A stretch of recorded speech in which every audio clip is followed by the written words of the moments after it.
Ukraina menyatakan terbuka melakukan negosiasi dengan Rusia terkait konflik yang terjadi. Meski begitu, Ukraina menolak untuk berbicara dengan pemerintah Rusia apabila masih dipimpin oleh Vladimir Putin. Hal ini disampaikan oleh penasihat senior Presiden Ukraina, Mikhailo Podolyak dalam cuitannya di Twitter.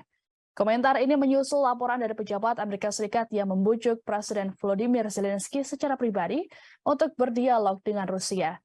Dorongan ini dilatar belakangi keprihatinan akan dampak perang seperti melonjaknya harga pangan. Di hari yang sama, juru bicara Kremlin Dmitry Peskov mengatakan Rusia terbuka untuk pembicaraan namun Ukraina yang menolak. Baik Ukraina maupun Amerika Serikat mengatakan Rusia belum menunjukkan keseriusan dalam negosiasi. Mereka merujuk pada mobilisasi militer Rusia baru-baru ini, perubahan rute ekonomi, hingga pencaplokan sejumlah wilayah Ukraina.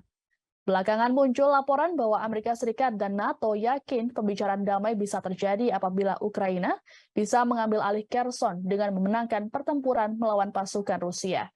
Di sisi lain, Rusia sedang berusaha mendapatkan kembali kemenangan di Ukraina setelah serangkaian kemunduran di wilayah Kharkiv dan Kherson.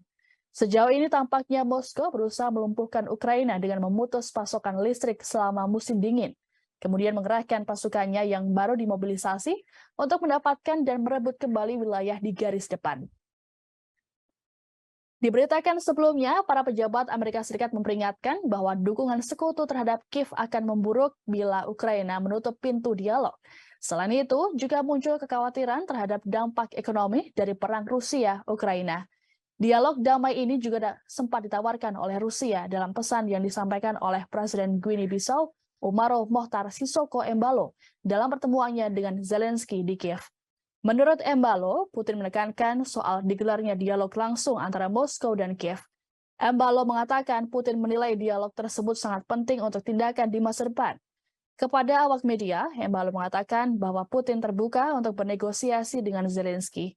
Menanggapi pesan Putin tersebut, Zelensky dengan sinis mengatakan bahwa apabila ingin membangun jembatan damai, maka tidak boleh melakukan ledakan pada infrastruktur. Hal ini merujuk pada serangan Rusia yang menargetkan pusat energi Ukraina yang membuat 1 juta warga mengalami pemadaman listrik bergilir.